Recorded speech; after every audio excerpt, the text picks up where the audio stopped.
Bonjour à tous et bienvenue sur C17. Ce matin, je suis avec monsieur le député Olivier Falorni. Bonjour Olivier Falorni. Bonjour. Alors, ma question de ce matin, c'est où en êtes-vous du projet de loi sur la fin de vie à ce jour? Bien écoutez, ça avance bien. Oui. J'ai déposé une proposition de loi dès le début de cette nouvelle législature, dès le mois de juillet, lors de l'élection de la présidente de l'Assemblée nationale. Je ne voulais pas traîner parce que je considérais que ce texte qui a été abandonné brutalement à cause de la dissolution, Oui. alors qu'il devait être voté le 18 juin, devait être repris. Et je considère qu'il est normal, nécessaire, indispensable que ce texte revienne à l'Assemblée nationale. Donc cette proposition de loi aujourd'hui, elle est co-signée par presque 200 députés appartenant à 9 groupes parlementaires différents. La présidente de l'Assemblée nationale l'a co-signée. Et ce que j'espère, parce que je n'attends pas du gouvernement qu'il redépose un projet de loi, en revanche, ce que j'espère, c'est que la proposition de loi que j'ai déposée puisse être étudiée dans les meilleurs délais à l'Assemblée nationale, je l'espère, dans les semaines dédiées à l'Assemblée dont dispose le Palais Bourbon, puisque vous savez que l'ordre du jour est partagé entre l'exécutif et le législatif. Donc j'espère que d'ici à quelques semaines, nous pourrons reprendre ce chemin législatif brutalement arrêté par la dissolution. Y a-t-il des modifications dans le texte?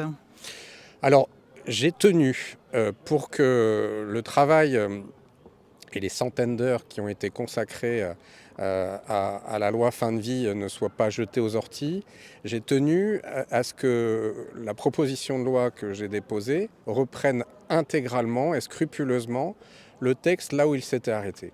Il y a eu de nombreux débats en commission, beaucoup d'auditions, des centaines d'heures ont été consacrées à ce texte.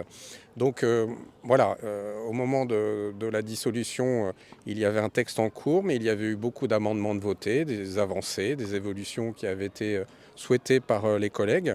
Et donc scrupuleusement, j'ai reproduit finalement et déposé le texte là où on s'était arrêté. C'est-à-dire qu'on ne repartira pas de zéro, même si on devra repartir du début. Parce qu'on ne pourra pas reprendre le texte là où il s'était arrêté en termes de débat, puisqu'on sera obligé de reprendre le texte à partir de l'article 1 et en commission et en séance. Vous avez été très affecté par le décès de Loïc Rézibois. Je pense que il était atteint de la maladie de Charcot. Qu'est-ce qu'on peut dire? Alors Loïc Rézibois était vraiment quelqu'un d'exceptionnel. Et il avait la chance d'avoir autour de lui une famille exceptionnelle. Oui. Sa femme, qui fait une interview très émouvante aujourd'hui dans Le Parisien, a été à ses côtés en permanence, l'a accompagné dans son combat, sa sœur, ses parents. Vraiment, c'est un homme admirable qui est parti non pas comme il voulait, mais là où il voulait. Il souhaitait finir sa vie sur l'île de Ré, il l'a fait. Il aurait voulu bénéficier d'une aide à mourir. Il n'a pas pu en avoir une. Et j'allais dire, heureusement, la sédation profonde et continue qu'il a pu avoir après moult difficultés a été très rapide parce que son corps était vraiment au bout du bout. Cet homme a été formidable tout au long de ces derniers mois parce qu'il a porté aussi un combat. Il a expliqué aux Français ce qu'était la maladie de Charcot, les souffrances que cela engendrait.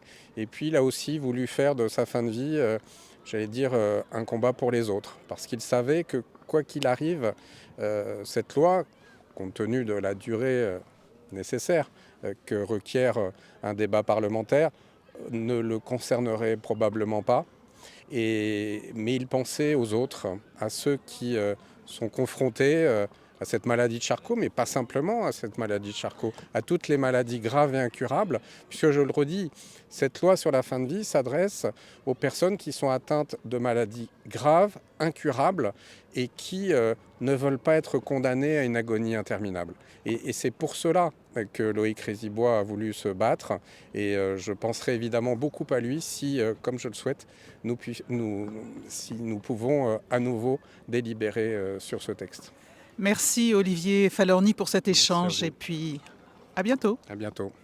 À bientôt sur C17.